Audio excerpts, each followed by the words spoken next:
This is Kevin Pruitt, and my special guest on Rising Tide Startups is my friend Harold Babb. Harold, thanks for joining us today. My pleasure. So tell our listeners a little bit about who is Harold Babb. Maybe you should ask my wife. She'd be better answering that. Wait, this is your shot right now. I'll ask her later. She's not here. Good.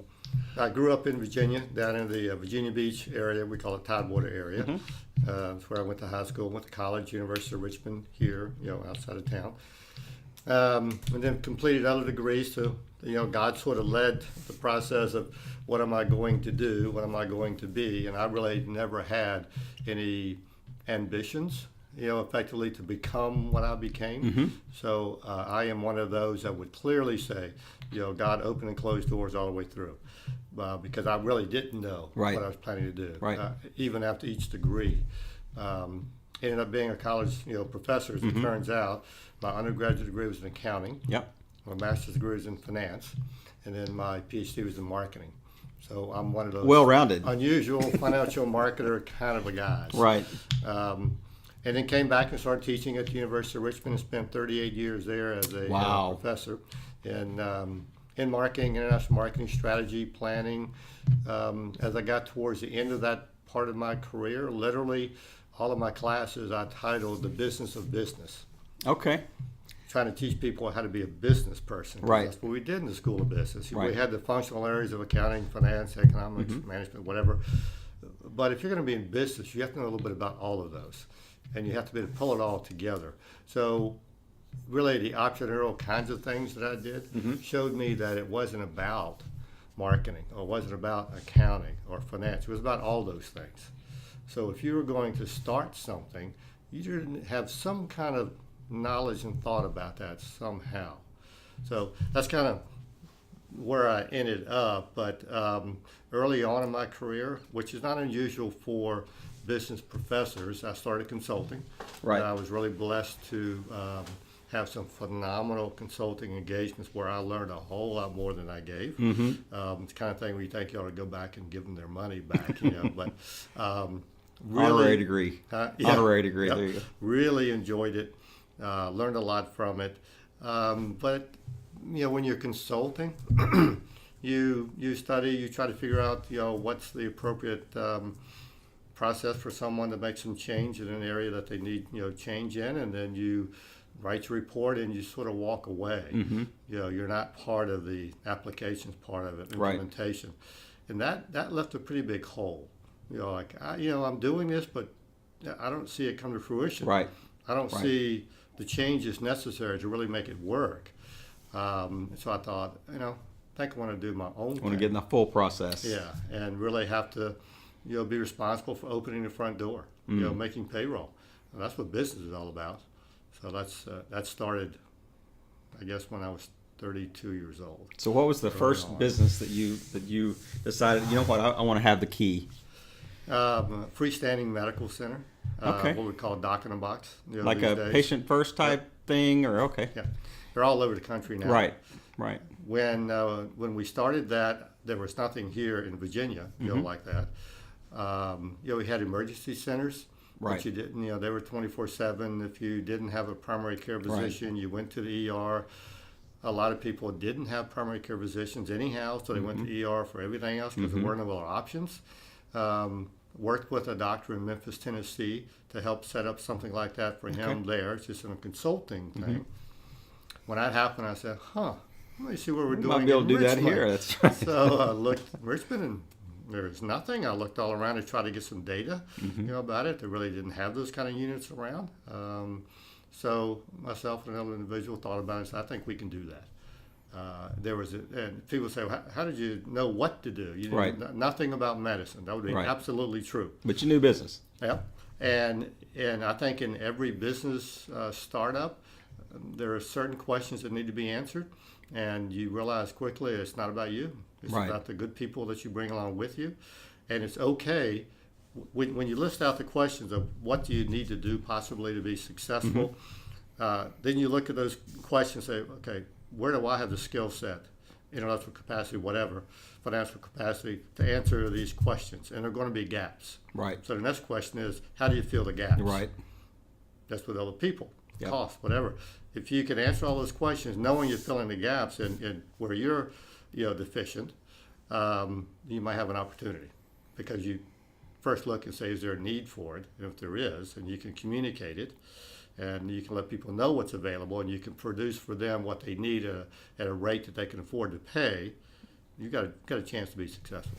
So Harold is one of these guests that when I'm asking him a question, he's not only going to answer the question, he's also going to teach during the time. So I don't know if you've noticed that or not, but he's getting ahead of my list of questions here. That I told him we're going to circle back and have a little micro course at the end, but we're going to get full value throughout the entire interview. And every time I talk to him, it's that way. It's a professor. Come on, Yeah, that's a exactly professor part of it. You start talking, That's you don't right. stop. It's a verb. You got to profess. That's right. When you're a professor. So, well, I want to drill down a little bit more, just personally. I love sports and sports, metaphors and the sports vernacular. But give me a time where, not everything is, baseball players hit 300 and they make millions a year. So, give me a time where you got up there and you thought this is going to work, and you just whiffed. 3 strikes and you're back in the dugout. So, what was a time where you really thought this is going to fly, and it just kind of fell flat? You don't have to get into all the specifics, but just kind of a general time. From an entrepreneurial point of view, if you're only batting 300, you're probably bankrupt. So you can't afford 2 out of 3. You better be at 1 out of 3 mistakes. For me, that's a really tough question. Because God pretty much blessed everything we did to different levels. Right. But and maybe you saw the writing on the wall. Yeah, and said, "Hey, we got to." In and out, there were things that we had to adjust to, and we were able to adjust because you didn't make the right decision and so forth. Even in the very first one with the medical center, I'd run all the numbers that you need to be running and so forth to determine what does it take to break even. Yeah. And it was based on a number of patients per day because there was a revenue number associated with each patient coming in on average. And that number was 27 patients a day. In the first 3 weeks, we were up to like 35 a day. So I'm thinking, this is going really Touchdown. well. Everybody's happy, And so after the first couple of months, I started running some numbers, and we're losing money. I'm thinking we're averaging more than we need to average to break even, and we're losing money. Something's not wrong with this. Something's wrong with the formula here. Like, what did we do wrong? Right. So that created some angst, right off the bat, because you've already put probably what money you had to put in it. You're right. Yeah, a little reserve. But if you're not hitting those averages, when you have a lot more patients than you thought you needed, what is it that you're not doing, and how many do you need? And can you get that many? It's already kind of blown the model away. So what's happened? Right. So was it the cost of services was the cost of services higher than you anticipated per patient, or what was the? Because if that was a constant and you knew the number of patients you needed, then that revenue model would have been pretty easy to predict. So what was the variable that you didn't take into account? That's a very good question, and it's also a really good question about any business effectively. And this, what happened here, helped me to think about the question of what really makes a business run. What are the key, metrics that you have to know clearly in order to see if it can be successful and then continue. Get your pens out. Yeah. Well, in that particular case, we had a per patient national average coming into like an ER or that kind of thing. But effectively, what we didn't realize is that if you come into a facility like that and you have your basic office visit, because you've got a really bad cold, you think it's the flu, or your elbow hurts. What do you do? Those don't pay. The only way you make a facility pay is when you use the facility. Okay. Meaning the labs, X-ray machine, because those are all fixed costs. Basically. And the what you charge for those is a really good number. The insurance companies pay all of those clearly. Right. Insurance companies don't like paying for basic visits. Right. So so now you start looking back and go, okay, so what that says, as an example, if someone comes in and they've got a sore throat, as opposed to the doctor saying, yeah, if you got a sore throat, let me give you an antibiotic or whatever, and you're on your way, and here's your $35 payment for the day. Right. You go, yeah, sore throat. Maybe you should do a strep test. So a strep test cost us, I think at the time it was like 37 cents for a little strip or whatever. Right. And I think insurance was paying $32. Mm. So you have Yeah. a sore throat, huh? You may Strep want an X-ray. test. You might be throat cancer. Oh, you cough one time? Oh, we need a chest X-ray. right, Oh, chest chest X- X-ray. Well, Yeah. so you look at that, and then you have to ask yourself a real ethical question. I know I can make money if I kind of force that Right. issue a little bit, because Right. we got a lot of patient flow. But do I want to ask the doctors to use those facilities more when they probably don't think it's totally necessary? Sure. That's where the struggle came in. So the answer is no, we're not Yeah. going to do that. We're just not going to do that. Right. So I told the doctors, do not require or ask for any kind of medical service that you don't believe is absolutely necessary, Yep. because there's this will cost to the patient when you do that. So our job became, okay, we just got to have more patients.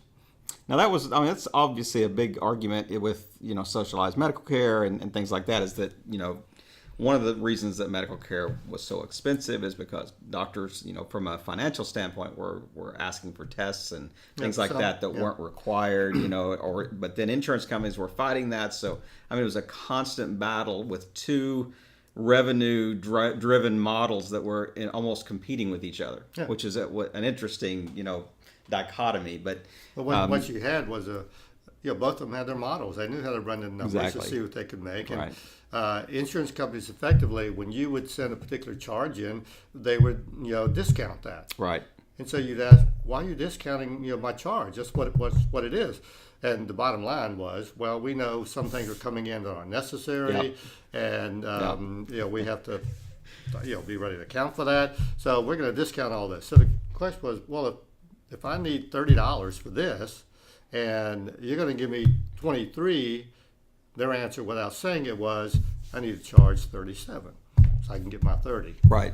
I'm like, well, that's unethical. It's 30. It's not 37. Mm-hmm. I had that conversation with some large providers, and the answer was, well, you're a business person. You know how to handle this. Figured out. That's right. And I'm like, wow. But that's change not the margin a little true bit. in a lot of businesses, but that's why you have to know where do you stand ethically and what's important to you. We've all worked with companies where you do a departmental budget, and you know that your budget may be cut 20%, so maybe that the original budget request is 20% higher than you think you're going to need. So it's a game that that I think is often played. But I appreciate the fact that you outline, or you just mentioned to us that you had this kind of ethical quandary about how do we we want to do things ethically. So you had that kind of that crisis of conscience that said, well, we can't continue to order services that aren't necessary, or we can figure out a different model. Yep. And if our listeners don't hear anything else, there is a way to do business ethically and be successful.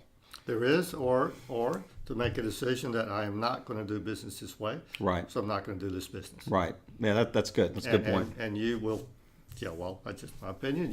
You'll be a much better person because of that. No and question. You will sleep a lot better at night. No question. And if you're really entrepreneur, there are other things out there, and there's a lot of things that you can do that you can succeed in, financially, without being, unethical or in the gray. Right. Some people, I used to give a little talk. I know off topic No, here again. the mic's yours.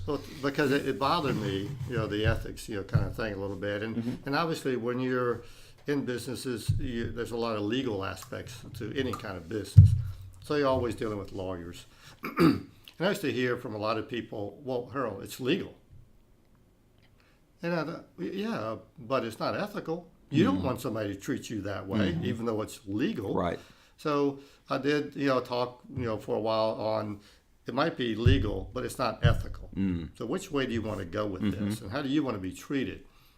And then, there's a lot of writing that came out, around situational ethics, Sure. et cetera, which I have a lot of problems with. Right. It's almost an oxymoron. It is. Okay, maybe yes, maybe no, and depends on what day it is. No, there are a lot of relative black and whites truth out there. There you go. So I changed the conversation, from one of, is it legal, to then is it ethical, and then is it God honoring? That takes it to a whole different level. And people who really don't care about where God stands on anything, that won't make any difference to them. Right. But there are people like that. You just have to know that. But people who really do care and they want to do the right thing, but they kind of get caught up in that ethical dilemma, situational stuff. You take it to God honoring, that gives them a little more clarity Right. on how to make a decision. And you try to find people who think the same way as you, and then those are the people you like to do business with. Right, right. And those are the partners you would seek out to, as in a joint ventures and things like that. So, well, let me shift to the conversation a bit to your last life was being a professor at University of Richmond. So tell me about the students, especially in the recent past. So what have you observed, students especially that you feel like had kind of an entrepreneurial bent to them, or at least a desire to head in that space? What have you observed as being some of the traits that you saw, or the characteristics that you saw that were either going to really help them be successful or really be a hindrance to them? And let's start with the hindrances. So what would be one or two hindrances that you've seen in today's student, and how did you kind of coach them to overcome those? It's a really good question, and you couch it in terms of more recent students, right? Because it has. I mean, you can go back, but sure, years. But that's like every generation. Everything changes all the time, right? So yeah, it is really different now. And I did deal with a lot of those kind of students. I was really blessed to be the teacher at University of Richmond, where the students are very, very bright. It's very difficult to get in there. So I had some great material. Was that 40 years ago difficult too? Yeah, I tell you, I joke. I went there, but I could never get in there now. So that's where I was headed with that. Teaching all these students that just would have blown me away in high school. But anyhow, being a professor kind of helps. That's right. And I think today's students, they have a little bit of an entitlement, problem. They see what their parents have or are doing, and they kind of want to be that right away. Right. They don't think about working their way up. Why can't I have the same kind of house effectively, or the cars, blah, blah, blah, the things that they kind of expect. Right. And the work has to give them that. And it doesn't. And an entrepreneur, hard work is always going to be there. Right. And if you can see that in a person, if they're challenged, in a classroom or wherever on something, man, they put their nose to the grindstone and they're ready to roll. They want to know more, tell me more, come by more. You probably got somebody who understands that they need to work a little bit harder than others in order to make it. And then that characteristic usually flows over into something entrepreneurial. Serves them well in there. Yeah, I always every year, every graduating class, I'd always pick 2 or 3 students that had not done as well academically, grade-wise, that I suggested would be very successful, in the work world when they got out. Right. Because they were always questioning, always wondering, always wanting to learn, but didn't want to bother with stuff that they didn't think was important to them at that point in time. But so I would say, attitude around what it takes to be successful is something that we have to deal with more now than I think we used to. And their willingness to listen effectively and not think they have all the answers, or they have the answer in the palm of their hand, with electronics. Right, sure. Because that is there, and many of them. I Googled that. Of course I know that. Yeah. I mean, what is it I need to know? I got it right here. And so then they believe they have all the answers. And their weakness is, if you ask them a question, they'll give you an answer. And that answer is based on probably what they had. They whatever they looked it up, they heard it somewhere, and that becomes the answer. Right. The old joke, it's on the internet, it must be true, that kind of thing. But then you say, well, what if this happens? Will that then be true? How about this? How about that? And all of a sudden you start to create criteria which says, maybe this doesn't make sense anymore. Right. The students that push back on that, not going to, you don't want them trying to start a business. Students that go, I never even thought about that. Yeah. Hmm. There's an openness there to Yeah. to consider. It's almost like the difference between learning and reasoning. Where you can memorize things and you can regurgitate them back in a rote manner versus critical thinking and reasoning. And I mean, you know that we've lived in different places around the world. Our kids have been in different school systems, and in different countries, and it was interesting, especially in Western Europe. I mean, there was primarily a basis of rote memorization versus critical thinking. Very much so, yeah. And I mean, it's just a huge difference in our educational systems. And I've almost seen a shift a little bit to that even here. This idea that we're just going to we're teaching you to the test. We want to teach you what you need to know so you can do well on the exam versus teach you really how to critically think and reason on your own. But so the two that you really mentioned, I mean, that maybe the entitlement and the fact that not listening well because you feel like, and it's not a belligerent, it's just I just feel like I have the answers already here in Google can answer anything I ask it. So I'm ready to go. I've got the answers, and I almost like deserve this to start out at this level because this is the level that I grew up in. A lot of students want to start right away, right? Sure. When they come out of college, they've got ideas. Right. And you and I offline were talking about this before, about internet, et cetera. Mm-hmm. There's so many opportunities that you can do, which don't take as much time or money to try to start a business or experience for sure. Yeah, and we have a lot of students who come up with incredible ideas, but all of them are related somehow to the internet, because then you're not building infrastructure, you're not building employees, you're not building anything around it except what's online. Right. And some of these people really are brilliant. They have some great ideas. But then it's still a business. So some of the questions still are the same. Right. And it's you can fake it till you make it on the internet for sure. You don't have to have that brick and mortar. That you may look like you're driving a Lamborghini online, but you may be jumping in the back of your 2003 Prius. So I think if you're doing an online kind of a business, it's still capital intensive. I mean, there's dollars involved, but not like brick and mortar. Right. And or employees' needs. Yeah, and the financial implications should not be as difficult. Right. Where you run out of money and you're done. Sure. Sure. You shouldn't put yourself in that position as easily. Right.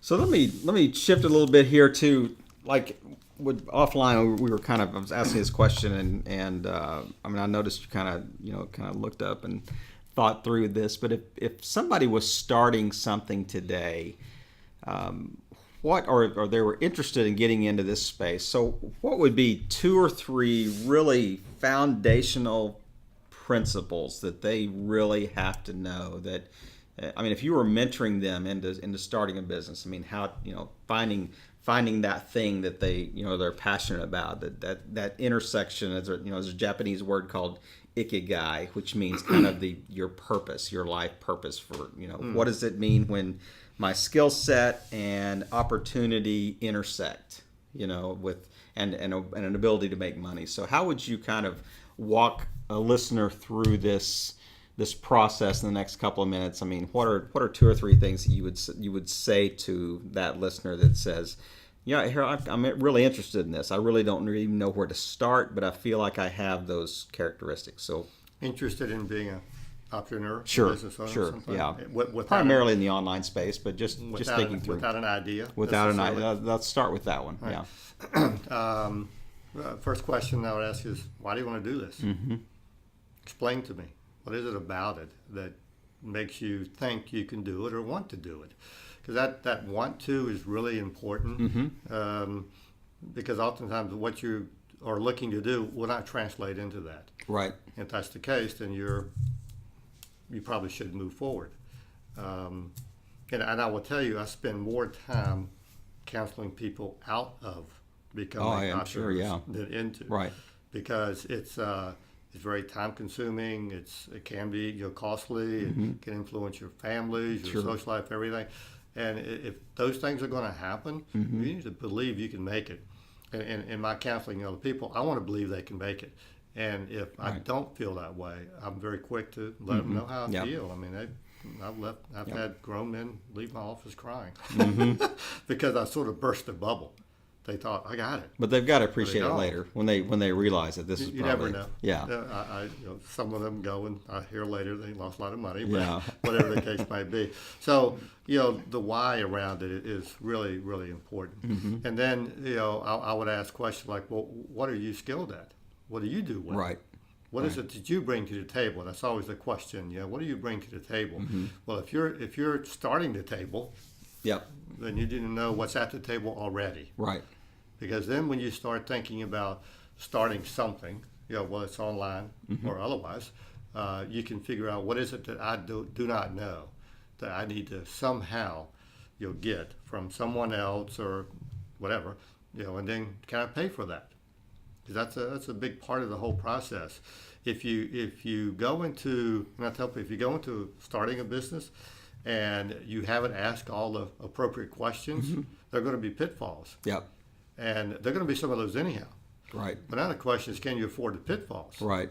If you don't know where the answers are, you're probably not going to be able to do that Mm-hmm. because it's going to take you too long to find it, or you find out it's way too expensive and you can't afford it. And now where do you turn? Right. Because you have gaps that you cannot fill. So you want to kind of know all of that to begin Mm-hmm. with. And that starts with you. What do I know? Right. And Right. what can I do? And then what It's a else? skill set. And What's then what passions? Yeah. has to happen in order to make it work. Right. So I got a difference between who I am and what has to happen. And then if I can answer those questions and I have the resources to do it, okay, now I've got a chance. I got a chance. Mm-hmm. Not that I'm going to be successful, but I got a chance to make it work. So you kind of outlined, asking them, why do you want to do this? And then you're kind of looking at who are you? How are you wired? What are you bringing to the table? So And you there gotta be seemed to be very a honest missing about piece. What is how do you then find so that doesn't seem to be enough. So, I can tell you I want to do it and this is why, this is what I bring to the table, but how do you match that with opportunity? How do you discover opportunity in the market? Yes, I think that's I've been asked that question a lot about how did you know to start that? Right. Or start that, if we talked about the various things that, we've started, one of the questions you would immediately say is, none of those things have anything to do with They're each not other related. That's right. at Yeah, all. yeah. So how did you figure all that out? Well, I know what I could do. Mm-hmm. And then if I can figure out things that I don't do well and we have to have in order to make that successful, then I'm answering the question I was just talking about. Right. And then see, can I afford that? Can I find it? Can I find people I want to work with? I mean, those kinds of questions. But in terms of opportunity, Mm-hmm. I mean, what is it that you might want to do that you can succeed at? Where's the idea come from? I say this, and people, I think they don't like the answer necessarily because it's not really great. Keeping your ears and eyes open. Sure. If you're going to be successful as an entrepreneur, you are meeting a need. Mm-hmm. Bottom line, every business succeeds because they meet a need. Scratch an itch. Yep. And if they stop meeting a need or somebody does it better, Mm-hmm. less money or whatever, things change, criteria changes. I've got some issues, right? So you're all, meeting needs. So how do you come up with those needs? Well, you live life. You're in life. Right. I mean, there are things daily that you're thinking, this doesn't work as well as it could. Or man, if I had this would be a whole lot better. Mm-hmm. Or if I could find out on the internet more quickly and get this done, that'd be great. Oh, I just went through a couple ideas. Yeah. And then you Yeah. stop and you think, oh, wait a minute, that's true. Mm-hmm. Can we do that? I mean, is there a way to try to do that better than they're doing it now? Right. I mean, the idea that you're going to come up with something no one else has ever come up with is like slim and none. Yeah. Right. You're just doing something either better or a better way, or more cost efficient, more logistically, easy, whatever the case might be. It's kind of same thing, just better. That's Right. where the ideas come from. Right. I mean, NASA comes up with new stuff. Mm-hmm. We don't. Yeah, that's right. We're not NASA. Yeah, and I think that's fun though, and that's what makes it. There are just so many little examples of that. I mean, it's Christmas time, right? So remember, the little single white lights we all put in our windowsill, at night, a lot of times in Right. houses, and how the window seat wasn't large enough, so things kept falling out or whatever. There was a guy here not too far from Richmond who came up with the idea of a little plastic circle thing that went over, the little candle and slid down into this. It just sat right there. Well, you're thinking to yourself, wow, what a great idea. I've been complaining about this every year. These things keep falling out. Why didn't I come up with that idea? Pretty simple. Which he did. He made a lot of money off of it. First to market. That's right. Yeah, he's happy and doing whatever. And there's just tons of those examples. Right. And big companies are constantly trying to do the same thing. Mm-hmm. But oftentimes, if it doesn't, significantly impact the balance sheet, they're not going to do it. Right. So there's just, you don't have to beat the big guy all the time to be successful. I mean, there are a lot of little ideas out there that can make an individual or several individuals, pretty wealthy. Pretty well off. Yeah, pretty successful. Yeah, because you're trying to impact your income. You're not trying to impact, a gazillion shareholders. You're the big fish in a little pond versus a little fish in a big pond. Yeah. So there's always a way to succeed. But so it's not so much, are you a great thinker? Are you just really just creative genius that comes up with all that? No, you're just interested. Right. I mean, if you're the kid that when you were growing up, you kept asking your mom and dad, why? You just never stopped. You just said, why? Because it didn't, so far the answer hadn't hit. Yeah. And you weren't satisfied. Right. That was it. There had to be more to it than that. You kept asking why. That's a pretty good start. You're that person. You're the one, like with me, when I go out with my wife, and we are having dinner somewhere or staying somewhere or whatever, I'm always going, you know what? If they did this, or saying, 6 months from now, June, if my wife's there, they're not going to be here. Why would you say that? Blah, blah, blah. And then she said, well, just stop. Can we just enjoy dinner here? Just eat your pie. But I think all entrepreneurs, no matter what they do, right, they're doing it to every business Yep. because they're analytical in that respect. And I don't mean that you're just smarter than other people. Right. You just have interest in Right. how things work. Right. And you have mechanical engineers or people that can put stuff together, and they just love diving in there and trying to figure out how do you put this together. Well, business is kind of the same way, except you don't have to have those kind of mechanical skills. You just have thought process about what are all the elements that make this picture work, fit together, so that you can see it clearly.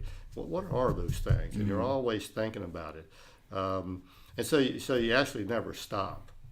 So, and I have a lot of ideas and things I come up with. At this point, I'm not interested in doing.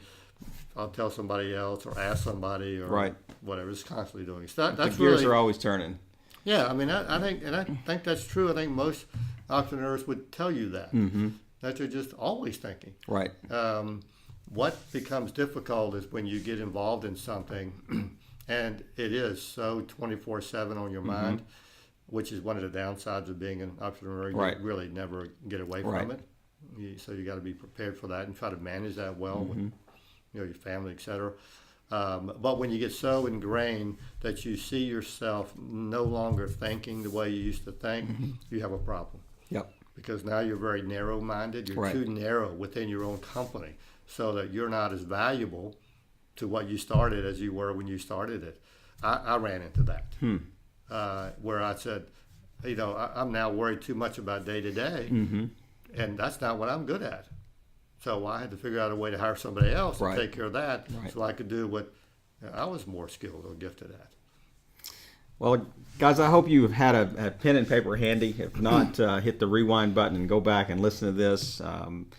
You can get to the end of your life and you can look back and see that you could count on one hand the number of people that really were mentors in your life. And Harold may not even be aware of this, but he's probably one of those 5 people that I could name that when we get together, it probably just seems like a conversation. You need to get out more.